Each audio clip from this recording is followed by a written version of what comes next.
പിതാവിന്റെയും പുത്രന്റെയും പരിശുദ്ധാത്മാവിന്റെയും നാമത്തിൽ ആമേൻ. എന്റെ പ്രിയപ്പെട്ട ജനുവരി 15 വ്യാഴാഴ്ച, അമ്മേ പരിശുദ്ധ അമ്മേ, അമ്മേ പരിശുദ്ധമേ, ദൈവമാതാവേ, കൃപാസനത്തിലൂടെ ഞങ്ങൾക്കും ഞങ്ങളുടെ ദേശത്തിനും അമ്മ മധ്യസ്ഥം തേടി തന്ന എല്ലാ അനുഗ്രഹങ്ങൾക്കും കൃപകൾക്കും ഞങ്ങളിപ്പോൾ ഹൃദയം നിറഞ്ഞ നന്ദി പറയുന്നു.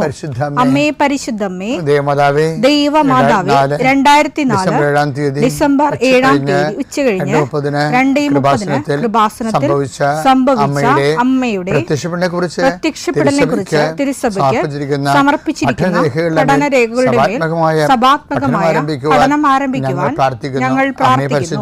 അമ്മേ പരിശുദ്ധമേ, ഭൂസ്വർലോകങ്ങളുടെ രാജ്ഞിയായ അങ്ങേയ്ക്ക് ഭൗമസംരക്ഷണത്തിനായി പ്രപഞ്ചപ്രകൃതിയെ തന്നെ തിരുസഭ പ്രതിഷ്ഠിക്കുവാൻ ഈ പ്രത്യക്ഷീകരണം വഴി ഇടയാക്കണമേ. പരിശുദ്ധമേ, ജപമാല മാതാവേ, സകല കൃപാസനം പ്രാർത്ഥനയോടും ചേർത്ത് ഞങ്ങളിപ്പോൾ പ്രാർത്ഥിക്കുന്ന ഈ കുടുംബത്തിന്റെ പ്രത്യേക നിയോഗം പറ മക്കളെ.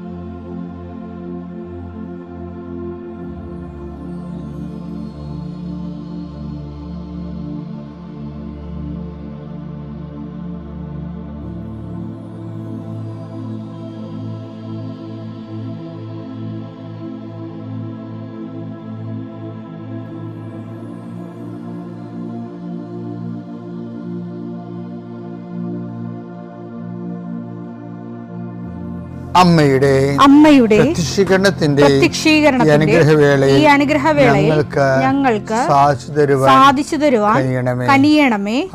ആമേൻ. വിശ്വാസ പ്രമാണം. സർവശക്തനായ പിതാവും ആകാശത്തിന്റെയും ഭൂമിയുടെയും സൃഷ്ടാവുമായ ദൈവത്തിൽ ഞാൻ വിശ്വസിക്കുന്നു. അവിടുത്തെ ഏകപുത്രനും ഞങ്ങളുടെ കർത്താവുമായ ഈശോമിശിഹായിലും ഞാൻ വിശ്വസിക്കുന്നു. ഈ പുത്രൻ പരിശുദ്ധാത്മാവിനാൽ ഗർഭസ്ഥനായി കന്യകാമറിയത്തിൽ നിന്ന് പിറന്ന് പൊന്തിയോസ് പീലാത്തോസിന്റെ കാലത്ത് പീഡകൾ സഹിച്ച് കുരിശിൽ തറയ്ക്കപ്പെട്ട് മരിച്ച് അടക്കപ്പെട്ട് പാതാളങ്ങളിൽ ഇറങ്ങി മരിച്ചവരുടെ ഇടയിൽ നിന്ന് 3-ാം നാൾ ഉയർത്ത് സ്വർഗത്തിലേക്ക് എഴുന്നള്ളി സർവശക്തിയുള്ള പിതാവായ ദൈവത്തിന്റെ വലതുഭാഗത്തിരിക്കുന്നു. അവിടെ നിന്ന് ജീവിക്കുന്നവരെയും മരിച്ചവരെയും വിധിക്കുവാൻ വരുമെന്നും ഞാൻ വിശ്വസിക്കുന്നു. പരിശുദ്ധാത്മാവിലും ഞാൻ വിശ്വസിക്കുന്നു. വിശുദ്ധ കത്തോലിക്കാ സഭയിലും പുണ്യവാന്മാരുടെ ഐക്യത്തിലും പാപങ്ങളുടെ മോചനത്തിലും ശരീരത്തിന്റെ ഉയർപ്പിലും നിത്യമായ ജീവിതത്തിലും ഞാൻ വിശ്വസിക്കുന്നു. ആമേൻ. സ്വർഗ്ഗസ്ഥനായ ഞങ്ങളുടെ പിതാവേ, അങ്ങയുടെ നാമം പൂജിതമാകണമേ. അങ്ങയുടെ രാജ്യം വരണമേ. അങ്ങയുടെ തിരുമനസ് സ്വർഗത്തിലെ പോലെ ഭൂമിയിലും ആകണമേ. അന്നു വേണ്ടുന്ന ആഹാരം ഇന്ന് ഞങ്ങൾക്ക് തരണമേ. ഞങ്ങളോട് തെറ്റ് ചെയ്യുന്നവരോട് ഞങ്ങൾ ക്ഷമിക്കുന്നത് പോലെ ഞങ്ങളുടെ തെറ്റുകൾ ഞങ്ങളോടും ക്ഷമിക്കണമേ. ഞങ്ങളെ പ്രലോഭനത്തിൽ ഉൾപ്പെടുത്തരുതേ, തിന്മയിൽ ഞങ്ങൾ രക്ഷിക്കണമേ. ആമേൻ. നന്മ നിറഞ്ഞ മറിയമേ, സ്വസ്തി. കർത്താവ് അങ്ങയുടെ കൂടെ സ്ത്രീകളിൽ അങ്ങ് അനുഗ്രഹിക്കപ്പെട്ടവളാകുന്നു. അങ്ങയുടെ ഉദരത്തിൻ ഫലമായി ഈശോ അനുഗ്രഹിക്കപ്പെട്ടവനാകുന്നു. പരിശുദ്ധ മറിയമേ, തമ്പുരാന്റെ അമ്മേ, പാപികളായ ഞങ്ങൾക്ക് വേണ്ടി ഇപ്പോഴും ഞങ്ങളുടെ മരണസമയത്തും തമ്പുരാനോട് അപേക്ഷിക്കണമേ. ആമേൻ. കർത്താവേ, നിന്റെ ഉന്നതമായ നാമത്തിന് സ്വസ്ഥം ചെയ്യുന്നു. കർത്താവേ, നിന്റെ വിശുദ്ധ പൗരോഹിത്യത്തെ മഹത്വപ്പെടുത്തണമേ. 40 വർഷം അടിയൻ അങ്ങയുടെ തിരുസന്നിധിയിൽ അർപ്പിച്ച കൃപാന്റെ യുഗതിയാൽ കൃപാസ്ഥാനത്താരെ ജീവനോടെ പ്രത്യക്ഷപ്പെട്ട അമ്മയുടെ പരിശുദ്ധ അമ്മയുടെ മാധ്യസ്ഥത്തിൽ നടന്ന 10,000-കണക്കിന് ആരാധന ശക്തിയാൽ വർഷാവർഷം ഞങ്ങൾ നടത്തിയ ലക്ഷോപലക്ഷം മനുഷ്യർ പങ്കിട്ട് പ്രാർത്ഥിച്ച ജപമാല ശക്തിയുടെ അടിസ്ഥാനത്തിൽ അങ്ങയുടെ മക്കളുടെ കണ്ണുനീര് ഏറ്റെടുക്കണമേ. ഇന്നത്തെ ദിവസത്തിന് മുഴുവൻ വേദനകളെ, മുഴുവൻ ഭാരങ്ങളെ ഏറ്റെടുക്കണമേ എന്ന് പ്രാർത്ഥിക്കുന്നു. രോഗികളെ അങ്ങ് സുഖപ്പെടുത്തുന്ന കർത്താവേ, സുഖം പ്രാപിക്കാൻ നീ ആഗ്രഹിക്കുന്നു എന്ന് ചോദിച്ച കർത്താവേ, അങ്ങയ്ക്ക് മനസ്സുണ്ട് എന്നെ സുഖമാക്കാൻ കഴിയുമെന്ന് പറഞ്ഞ കുഷ്ഠരോഗിയുടെ കൂടെ ഞങ്ങൾ പ്രാർത്ഥിക്കുന്നു. എനിക്ക് മനസ്സുണ്ട്, നീ സൗഖ്യമുള്ളവനാവുകയെന്ന് നീ കുഷ്ഠരോഗിയോട് പറഞ്ഞു. വെള്ളമിളകുമ്പോൾ എന്നെ വെള്ളത്തിലേക്ക് എനിക്ക് ആരുമില്ലെന്ന് ബെത്സയിദയിലെ രോഗി പ്രാർത്ഥിക്കുമ്പോൾ ഞാൻ നിനക്കുണ്ടെന്ന് നീ മറുപടി പറഞ്ഞു. ഞങ്ങളുടെ രോഗങ്ങളാണ് അവൻ ഏറ്റെടുത്തത്, പാപങ്ങൾക്ക് വേണ്ടി അവൻ പരിഹാരം ചെയ്തു എന്നുള്ള ചെയ്ത കർത്താവേ, നിന്റെ പേരാണ് ഞങ്ങളുടെ രക്ഷകൻ എന്നുള്ളത്. നിന്റെ രക്ഷയുടെ വലതുകരം ഈ പ്രാർത്ഥന കൂടുന്ന കുടുംബങ്ങളെ മേൽ വെക്കണമേ എന്ന് പ്രാർത്ഥിക്കുന്നു. ഞാൻ രക്ഷയുടെ ആണിപ്രതാർന്ന അത്ഭുതകരം രോഗങ്ങളെ മേൽ വെക്കണമേ എന്ന് പ്രാർത്ഥിക്കുന്നു. കർത്താവേ, അങ്ങയുടെ മക്കള് ഇന്ന് യാത്ര ചെയ്യുന്ന ഓരോ സ്ഥലങ്ങളും, അങ്ങയുടെ മക്കളെ ഇന്ന് ഒപ്പിടുന്ന ഓരോ രേഖകളും, അങ്ങയുടെ മക്കള് ഇന്ന് കൈമാറുന്ന രേഖകള് എല്ലാം നീ ആശീർവദിക്കണേ കർത്താവേ. ഓരോരോ വിഷയങ്ങൾക്ക് വേണ്ടി അങ്ങയുടെ മക്കൾ വേദനിക്കുന്ന വേദനകള്, വ്യക്തികളുടെ ഭീഷണികള്, ഓരോരോ കാര്യങ്ങള്, ടൈം ബൗണ്ടായിട്ട് നടക്കേണ്ട കാര്യങ്ങള്,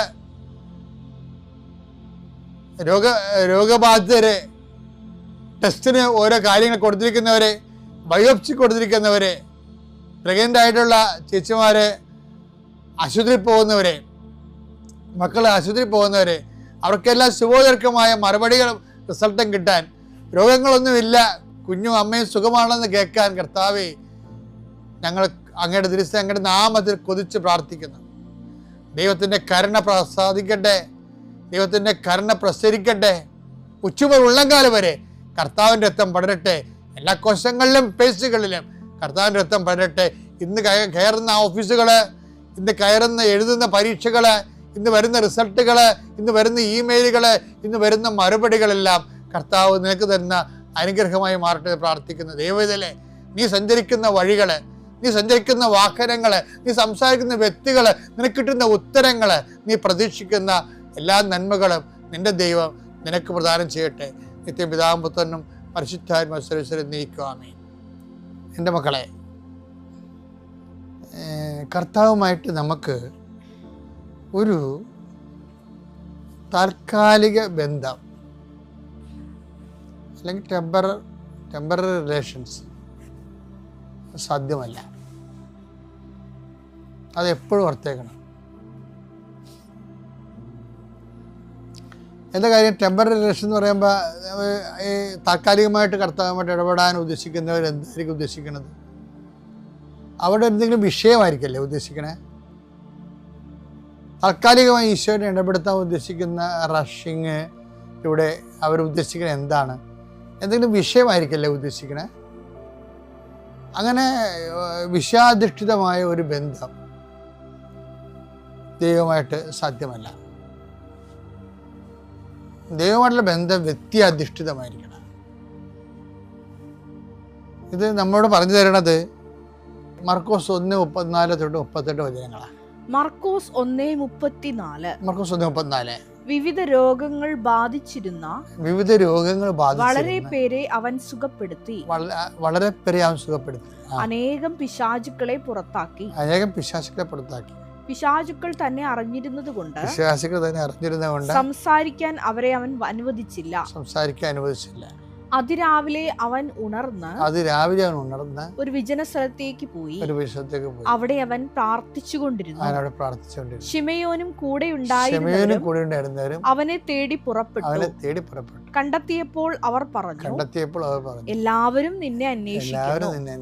അവൻ പറഞ്ഞു, നമുക്ക് അടുത്ത പട്ടണങ്ങളിലേക്ക് പോകാം. കണ്ടില്ലേ? അതായത് ഇത് സംഭവിക്കണമെന്ന് അറിയാമോ? കഫർനാവിലാണെന്ന് തോന്നണേ. കർത്താവിൻ്റെ സിനഗോഗൊക്കെ ആദ്യം കർത്താവ് പ്രസംഗിച്ച സ്ഥലമില്ലേ, അവിടെ ഞാൻ പോയിട്ടുണ്ട്. നേരത്തെ പറഞ്ഞിട്ടുള്ളതുകൊണ്ട് ഇപ്പോൾ റിപ്പീറ്റ് ചെയ്യുന്നില്ല. അതിൻ്റെ പടിഞ്ഞാറത്താണ് പത്രോസിൻ്റെ വീട്. അതിൻ്റെ തെക്ക് വശത്താണ് കർത്താവ് കഴിഞ്ഞ ഈ പറഞ്ഞ വിഷയം ജനങ്ങളെ എല്ലാവരും ഓടിക്കൂടുന്നതും അവിടെ രോഗശാന്തി നേടുന്നതൊക്കെയില്ല. ആ സ്ഥലത്ത് ഇന്നലെ രോഗശാന്തി നേടിയ ആൾക്കാരുടെ ബന്ധുക്കളും രോഗശാന്തി നേടിയ ആൾക്കാരും ബന്ധുക്കളും ഇളയമ്മയുടെ മക്കളും കൊച്ചാപ്പൻ്റെ മക്കളും എല്ലാം കൂടി വട്ടയും കൊട്ടിയെടുത്ത് എല്ലാം ഓടിക്കൂടുന്നുണ്ട് അവിടെ. പിറ്റേ ദിവസം അപ്പം കർത്താവിനൊട്ട് കാണുന്നുമില്ല. എല്ലാവരും 10 ദിവസത്തിന് നിർബന്ധിക്കുകയാണ്, ഗുരുവിനെ വിളിക്കുക എന്ന് പറയും. 10 ദിവസത്തിനോടെ നിൽക്കപ്രതി ഇല്ലാതെ ഗുരുവിനെ തിരക്കി പോവുകയാണ്. അപ്പോൾ 10 ദിവസത്തിൻ്റെ കാലത്തേക്ക് പുതിയ ഇത് തുടങ്ങിയതേ ഉള്ളൂ കർത്താവിൻ്റെ പരസ്യ ജീവിതമേ. അപ്പം അവരും ഒരു ഓളത്തിലാണ് നിൽക്കുന്നത്. അപ്പം അതുകൊണ്ട് എല്ലാവരും നിന്നെ അന്വേഷിക്കുന്ന ആവേശത്തോടെയാണ് 10 ദിവസം ഈശോനെ കണ്ടാൽ പറയണത്. പക്ഷേ ഈശോ പറഞ്ഞ് വിട്ടേക്കാൻ പറഞ്ഞു. നമുക്ക് അടുത്ത സ്ഥലത്തേക്കും പോകേണ്ടിയിരിക്കുന്നു. എന്താ കാര്യം? ഇന്നലെ രോഗശാന്തി നേടിയ ആൾക്കാരാണ് ഇന്നും വന്നിരിക്കുന്നത്. അപ്പം അവരുടെ ബന്ധുക്കൾ സ്വന്തപ്പെട്ടവരൊക്കെയാണ്. അപ്പം രോഗശാന്തി നേടുക, എന്തെങ്കിലും ആനുകൂല്യം കൈപ്പറ്റുക മാത്രമേ അവരുടെ ഉദ്ദേശമുള്ളൂ. അങ്ങനെ ദൈവത്തിന് വേണ്ട, ദൈവത്തിൻ്റെ കൂടെ ജീവിക്കണ്ട, ദൈവം പറയണത് കേൾക്കണ്ട, പറഞ്ഞനുസരിച്ച് തങ്ങളുടെ തിന്മകളിൽ നിന്ന് വിട്ടുമാറണ്ട, ദൈവത്തിൻ്റെ വചനവശം ജീവിക്കേണ്ട, ദൈവത്തിൻ്റെ ആനുകൂല്യം മാത്രം മതി എന്നുള്ള ഒരു വിഷയാധിഷ്ഠിത താൽക്കാലിക ബന്ധം ക്രിസ്തുവുമായിട്ട് മുന്നോട്ട് കൊണ്ടുപോകാൻ പറ്റത്തില്ല. അതാണ് ഈ മർക്കോസിൻ്റെ, അതാ പറയണത്. മർക്കോസ് 1:38 അവൻ പറഞ്ഞു നമുക്ക് അടുത്ത പട്ടണങ്ങളിലേക്ക് പോകാം. ആ ജനത്തിനെ അഡ്രസ്സ് ചെയ്യാതെ അവൻ മറ്റു സ്ഥലങ്ങളിലേക്ക് പോവുകയാണ്. ഇങ്ങനെ നമ്മുടെ ജീവിതത്തിൽ സംഭവിക്കരുത്. സംഭവിക്കാതിരിക്കാനുള്ളൊരു മാർഗത്തിലേ ഉള്ളൂ കർത്താവിൻ്റെ വചനം ജീവിതത്തെ പാലിച്ച് കർത്താവിൻ്റെ വചനപ്രകാരം ജീവിതം ക്രമീകരിച്ച് ദൈവ ഇഷ്ടം നിറവേറ്റണം. അടുത്ത ദിവസം അത് കാണാം.